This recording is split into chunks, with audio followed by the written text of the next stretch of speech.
Hi, everyone. My name is Jillian. I am a dual doctoral student in social psychology and cognitive science at Indiana University Bloomington. And today I have a presentation for you on the dual process model of moral decision making. Depending on the specific discipline you're in, the specific part of psychology, this might be very familiar to you, it might be new for you, but it's a really interesting theory about how we make decisions, both moral and non-moral, and if we go with our heart or our head, basically.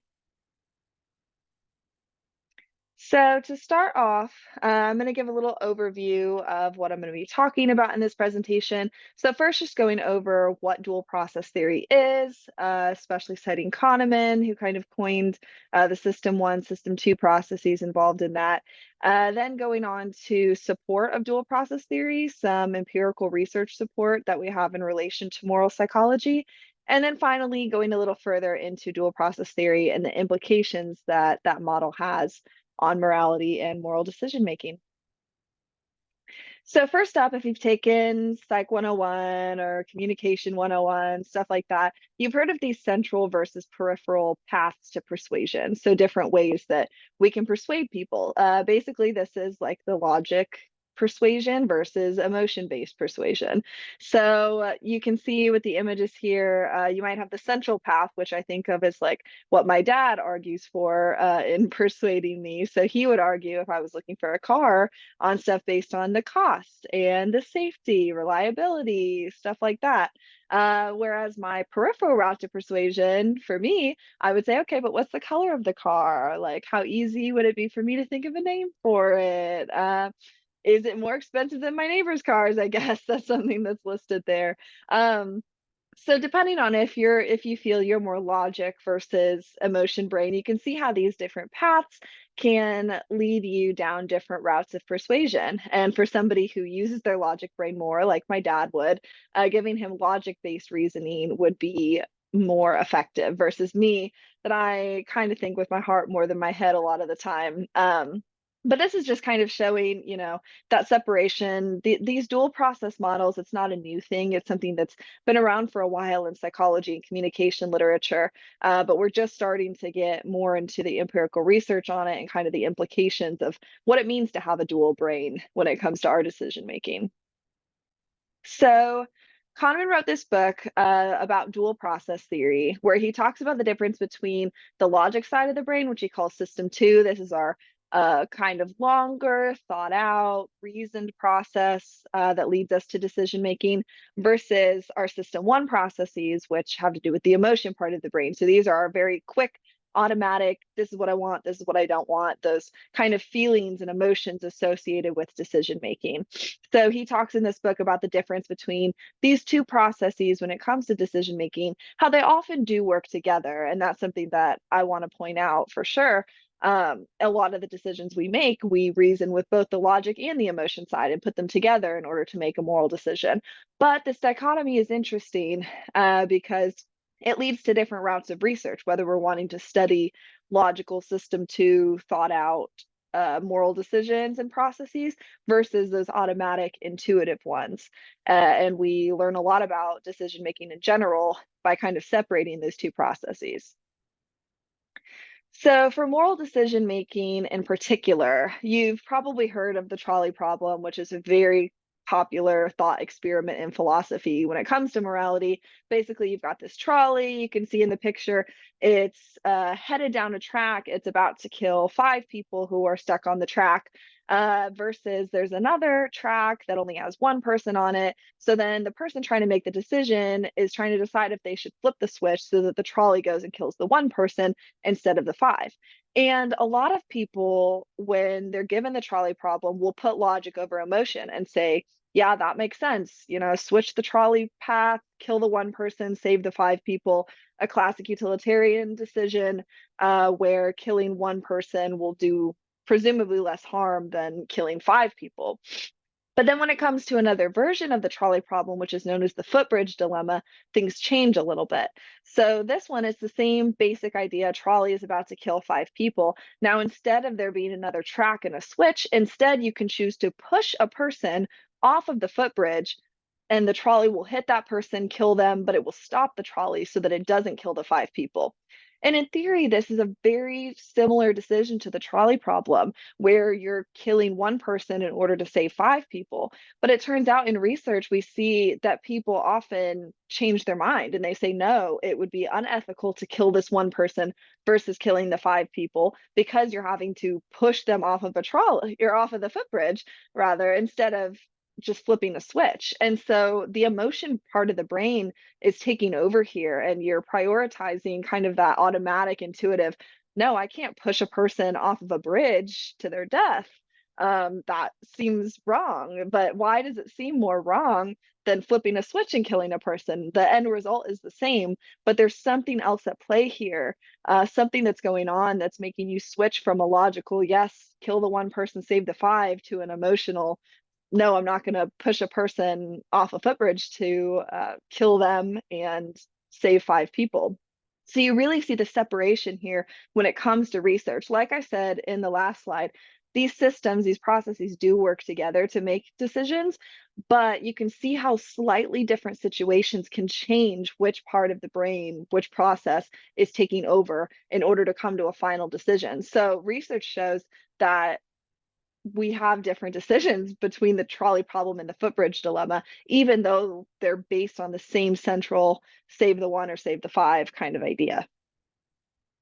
So then when I'm talking about the different parts of the brain taking over when it comes to dual process theory and logic or reasoning versus intuition or emotion, for a while there was not really any empirical research showing that. It was just kind of theory saying, well, sometimes we reason things, sometimes we go with our intuitions.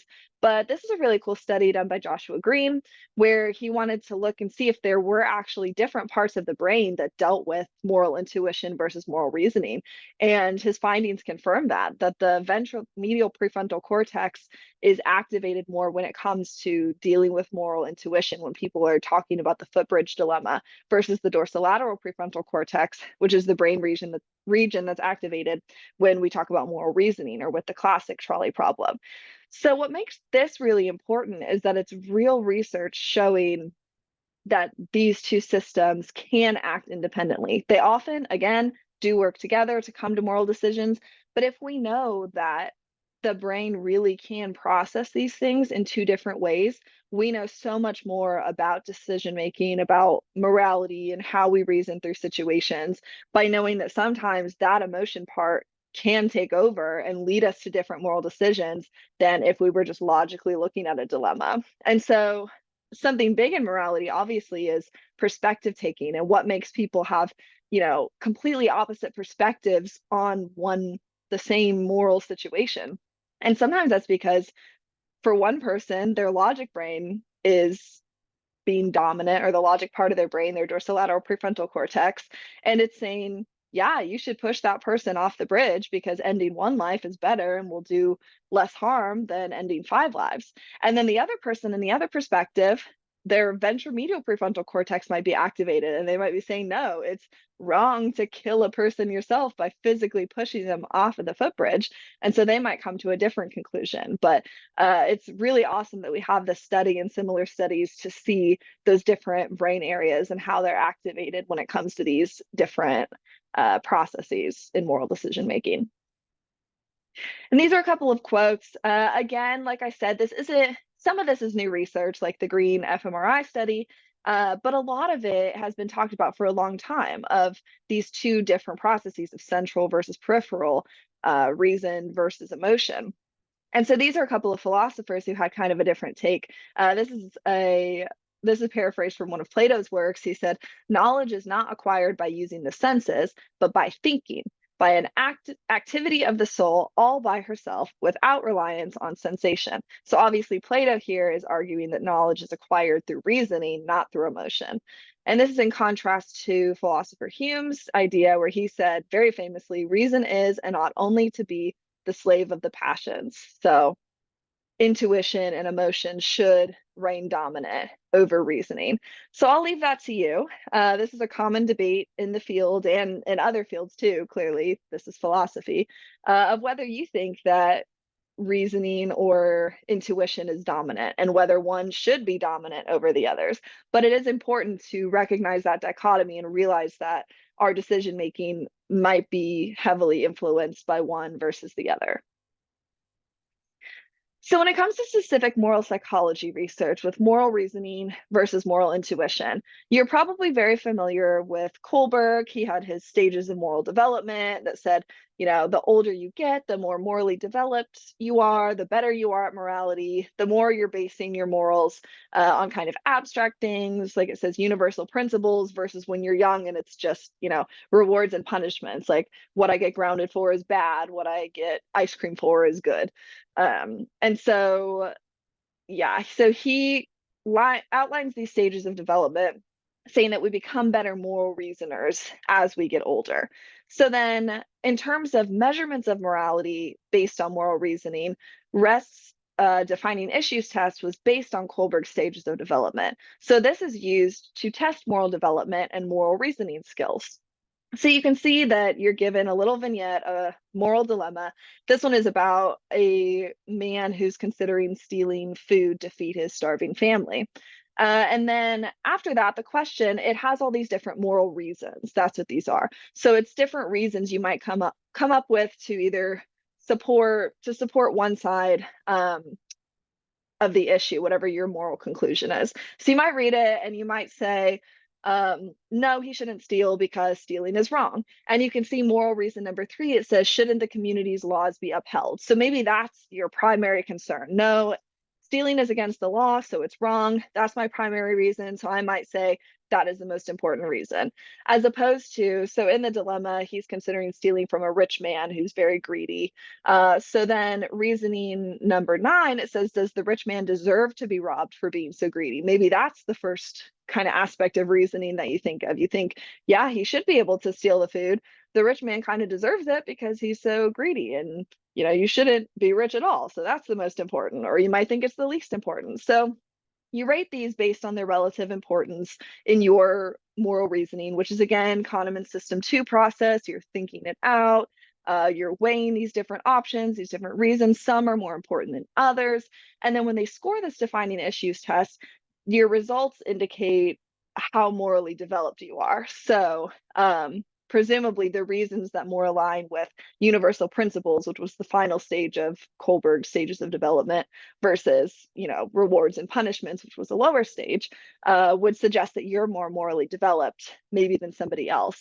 There are a lot of problems that have come of this, and I just want to make a quick footnote about that, because Kohlberg's stages of moral development were very justice-based. A lot of these reasons are very based in the virtue of fairness or justice.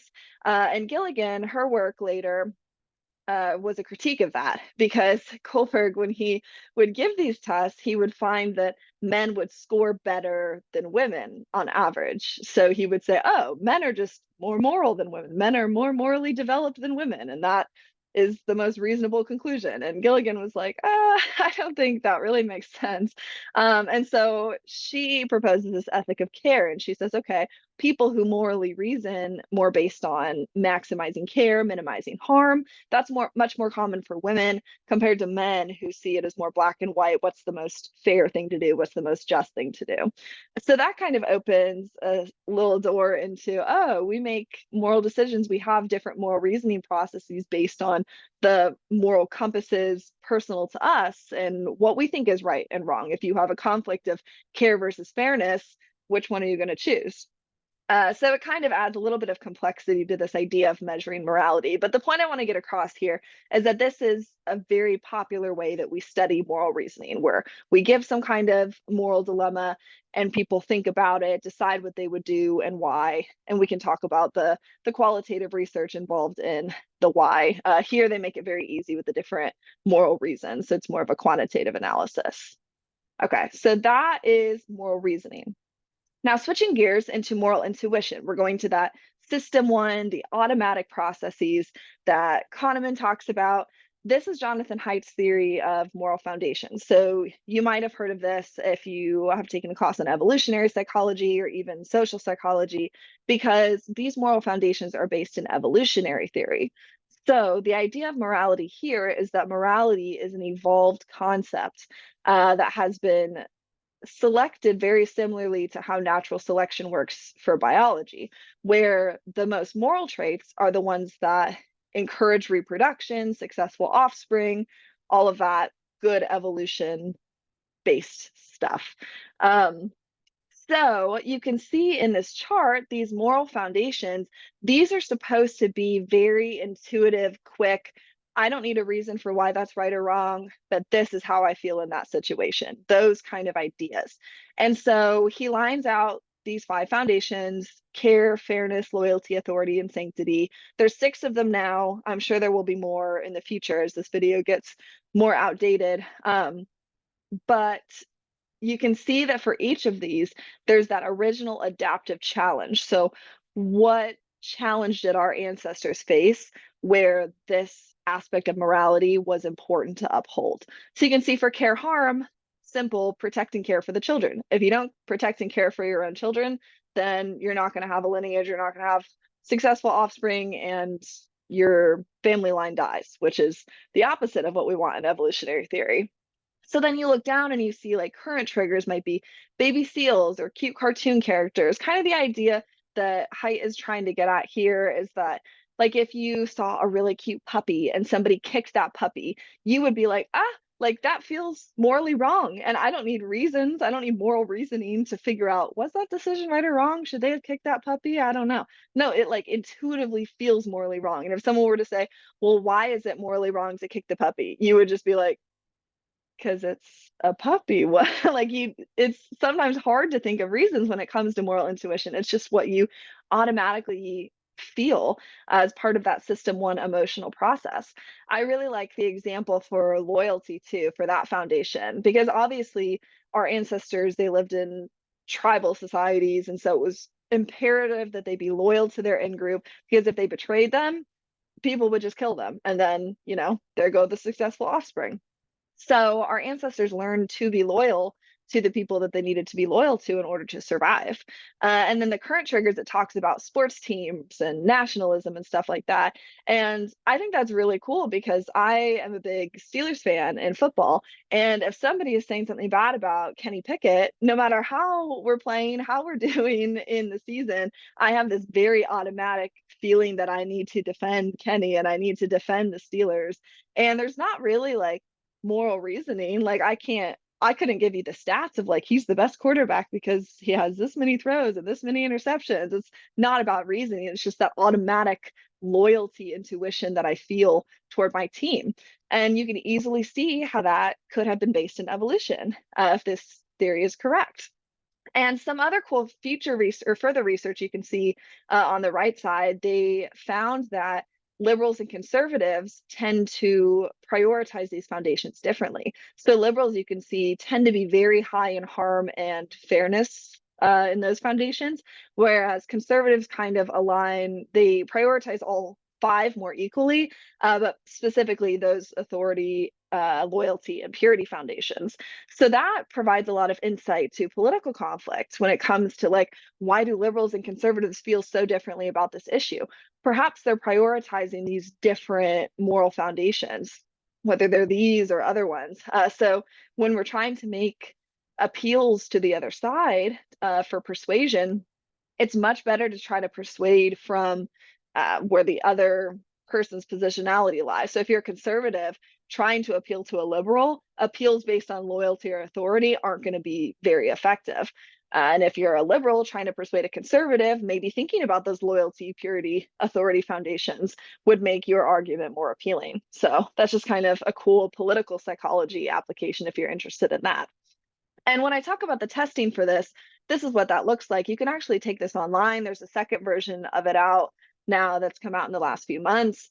But instead of providing that vignette for moral reasoning, like we saw in the defining issues test for Kohlberg's research, we see it's just a one line. So it's supposed to get at those intuitive automatic responses. You're not supposed to read a long thing, think about the different perspectives and what you want to do. That's moral reasoning. Moral intuition, the system one process, looks more like this: whether or not someone suffered emotionally, whether people were being treated differently than others. Those elicit automatic responses like, that would be awful, or oh, that doesn't really matter much to me. And you can see how these apply to the foundations, like whether or not someone's actions showed love for his or her country would be loyalty, whether or not someone showed a lack of respect for authority. So you rank these based on how relevant they are for you and your moral decision making.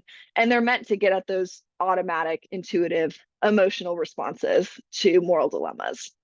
And one other thing that I want to point out at the bottom here, you can see this is Haidt's theory about the relative impact of moral reasoning versus moral intuition. So he uses the elephant to symbolize moral intuition and the rider to symbolize moral reasoning. He says moral intuition is the bedrock of moral decision making. So if you have a strong intuitive reaction to something, it doesn't really matter where your reasoning tries to go, where the rider tries to drive the elephant. Like, the elephant is going to take you wherever he wants to go. As opposed to the rider, your reasoning, you can steer the intuitive elephant. You can try, and sometimes that works. But if the intuition is really that strong, it's going to be the most dominant force. So again, that's something I want you all to think about on your thoughts on it. Like, do you think that they play out more equally, moral reasoning and moral intuition, when it comes to decision making? Or do you think there is a dominant process? Do you agree with Haidt that it is this intuition process, the system one process? Or do you think that reasoning can just kind of move your intuition wherever? Which do you think is more prominent in decision making? And to kind of highlight that, I want to go into a couple of examples of moral reasoning, where moral reasoning seems very prominent, and where moral intuition seems very prominent. So first, this is one of the moral situations, probably the most famous one, involved in Kohlberg's research, the Heinz dilemma. And I'm going to go ahead and read it to you, and you can kind of reflect on how this is a good example of moral reasoning in action. A woman was on her deathbed. There was one drug that doctors said would save her. It was a form of radium that a druggist in the same town had recently discovered. The drug was expensive to make, but the druggist was charging 10 times what the drug cost him to produce. He paid $200 for the radium and charged $2,000 for a small dose of the drug. The sick woman's husband, Heinz, went to everyone he knew to borrow the money, but he could only get together about $1,000, which is half of what it cost. He told the druggist that his wife was dying and asked him to sell it cheaper or let him pay later. But the druggist said, no, I discovered the drug and I'm going to make money from it. So Heinz got desperate and broke into the man's laboratory to steal the drug for his wife. Should Heinz have broken into the laboratory to steal the drug for his wife? Why or why not? So you can see how this kind of, it's taking you back and forth. Like, stealing is wrong, but his wife was dying and the druggist is kind of being a jerk about it. So you're kind of reasoning, kind of making that internal pros cons list of, should he have done this? Was this an ethical versus unethical decision? And that's another important question too. You might think, yes, he should have done it, but it was unethical because stealing is unethical. So you're kind of like thinking about it both sides, as opposed to this next one, which is a fun one. It's a little vignette by Haidt to show the importance of moral intuition when it comes to moral dilemmas. Julie and Mark are brother and sister. They are traveling together in France on a summer vacation from college. One night they are staying alone in a cabin near the beach. They decide that it would be interesting and fun if they tried making love.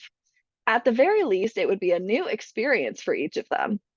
Julie was already taking birth control pills, but Mark uses a condom too, just to be safe. They both enjoy making love, but they decide never to do it again.